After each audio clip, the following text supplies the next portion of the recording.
Oh, hello, this is Tak Chung from Walk with Tak. Welcome to my YouTube channel. If you enjoyed this video, please like, subscribe, and share. In this video, I would like to demonstrate a basic fried rice template. And I would introduce to you some of the most basic principles that will make a fried rice turn out well. If you follow these principles, I can almost assure that your fried rice will be a successful one. This template is very flexible. It will allow you to make modifications and adjustments to cook many different kinds of fried rice. The most important aspect about a fried rice is the rice itself. The rice has to be in a proper condition. Usually the rice needs to be dry in order to create a good fried rice. Some other important criteria in creating a good fried rice is the dimension of the wok. If you have a small wok, it will be more difficult for you to stir. If you have a large wok, the stirring will be much simpler. And I will also give you suggestions in terms of how to stir the fried rice. The best way to stir a fried rice is to use a wok spatula, which is designed specifically for stirring in the wok. And when you have some of these basic components, keep in mind, and then your fried rice almost to be guaranteed will have great success. Okay, let's go in the kitchen. I'm going to show you how to cook this fried rice. I'm going to cook this fried rice in my Cuisinart 14-inch stainless steel wok. I'm going to start out with about 2 tablespoons of canola oil. This wok is my preferred wok because this wok is very flexible. I can use this wok for many different cooking functions in addition to stir frying. And this wok is readily seasoned. I use my spot seasoning method. This method is very simple and is essential when you use a stainless steel wok. You just heat up the oil until it starts to smoke gently and you let it smoke another 15 seconds. Now you are ready to cook. I'm going to cook a chicken fried rice. The first step is that I'm going to fry the chicken. I use a method called shallow frying. As you can see here, this wok has a large flat surface area. So this will allow me to spread the chicken over the surface of the wok. This shallow frying method is very straightforward. Basically, you fry the chicken on one side first, and this will give the chicken a light, crispy breading. And the chicken is already prepped in advance. Use my chicken prepping system. This allows me to go from the freezer to the wok in 10 minutes. All I have to do is to take the chicken that has been already cut and put it in a bowl of warm water for it to be thawed out. And usually it only takes about 10 minutes to thaw it out. Now to create the type of texture that I want with the chicken, I first coat the chicken with cornstarch and then with some of my basic seasoning mix, also with a slight touch of sugar. And the reason for that is you notice that when I flip the chicken over, you notice that the chicken is slightly charred and also have a golden texture. And this gives the chicken great flavor. And the reason is that the sugar on the surface of chicken causes it to caramelize. And this gives that charring characteristic that you see here. Because the chicken is thinly sliced, it cooks very rapidly.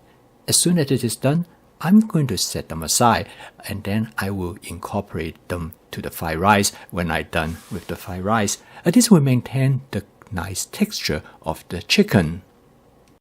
After I remove the chicken, I am ready to cook the fried rice. I'm going to use this template called egg first template. What I do is that I'm going to fry the egg first before I add the rice. And now you can use as many eggs as you would like. In here, I use 6 eggs because the number of eggs you add to this fried rice will make this fried rice more nutritional by providing the protein that one needs for the day. I'm going to gently stir the egg. The egg cooks very rapidly, and my goal is to scramble the egg toward the end. But by starting with gentle stirring, I can keep the egg in larger pieces. So in just about a few minutes, now the egg is ready. Next, I am going to add the rice over the egg. I'm going to add about 3 cups of rice because I'm going to make a fairly large batch of fried rice so that I can use it for lunch the next day as well. This cooked rice has been in the refrigerator for about 4 days. As you notice that the rice is very hot, and this is due to the drying effect in the refrigerator. I use a tool that frequently known as a hamburger meat masher. Basically, it's normally to use to break up the hamburger meat in the case you make a spaghetti sauce or make a chili, and it works really well with rice as well. I use the masher to break up the rice as much as possible, and then I will switch to a wok spatula. Now, if you use the wok spatula directly to pick up the rice, it could be pretty tough because the wok spatula is not designed for this purpose, and the end result, you might spill a lot of the rice over onto your stovetop. The rice that I use for cooking this fried rice is a jasmine rice. It is a long grain rice, and usually long grain rice is much better for making fried rice than short grain rice, such as sushi rice. And also, this rice has been stayed in the refrigerator for a little bit in order for it to dry out. Rice has pretty good shelf life. Most of the time, rice can stay well in the refrigerator for up to 7 days. And for me, the best way to tell whether the rice spoil or not is to use my nose. Now, next I switch to my wok spatula. The wok spatula is designed specifically for stirring in a wok. They're much better than any other spatula. As you can see in here, I have 2 basic functions in using this wok spatula. One is that I push the rice around. I usually push the rice right to the middle of the wok. And then I use the wok spatula to turn the rice as I would using a shovel. In fact, the Chinese word 握铲 simply means wok shovel. The beauty of a fried rice is that you can add almost anything to the fried rice, as long as you add those ingredients about the size that will match the size of other ingredients in the fried rice. In this case, I'm going to add some zucchini because I happen to have some zucchini in my advanced prepping. However, this zucchini is a little bit too big. So I'm going to use a manual food processor to chop up the zucchinis into small pieces just about the right size that I can fit into the fried rice. This manual food processor is very handy. It can be used to chop up many different kinds of vegetables, particularly when you want something that is in a hurry. It is a very nice piece of equipment to have, and I use it almost daily. In addition to the zucchini, I also use some carrot, which I chop up in this manual food processor as well.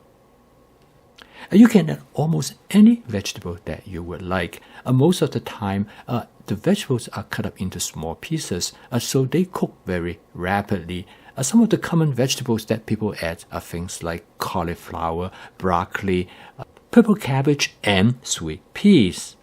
Here, I also chop up the chicken and add them to the fried rice. By this time, the fried rice is almost done. I shut down the heat, and I'm now ready to season the fried rice. I'm going to season the fried rice with my basic seasoning mix. This approach will give the fried rice a nice umami flavor. This seasoning mix is relatively mild and is designed to enhance the natural flavor of the food ingredients. A few quick stir, the fried rice is done, and I'm now ready to serve. Now, what is the definition of a good fried rice? It's actually quite simple. The primary definition is the rice. The rice has to be dry and distinct, and this way will allow you to give the rice a slight crispy texture when you fry it. However, at the same time, you should be very careful in control the heat. If you notice that the rice starts to burn too much, then you should turn down the heat, or you simply have to stir faster. For this dish, I cook the chicken in advance in order to give the chicken better flavor. However, you can cut the chicken into small pieces and the raw chicken directly to the fried rice. This will also work. Again, it depends on very much how you prefer your fried rice. By adding the chicken raw directly to the fried rice will reduce the amount of time in frying the chicken separately. It will cook this fried rice dish a little bit better. So this fried rice is a demonstration of the applications of my fast cooking system, which is flavor chasing, advanced prepping, stir frying, and template-based cooking. And using my fast cooking system, you can create this fried rice with relatively ease. And on top of that, you can make modifications to the fried rice based on the ingredients that you have on hand. I post a video each day to help you to make home cooking as part of your daily routine. I want to make home cooking to be practical, efficient, creative, and fun. So you do not find home cooking to be a chore, rather something that you will enjoy to do. If you want to learn more about my cooking system, please subscribe to my YouTube channel. So keep on cooking. See you tomorrow.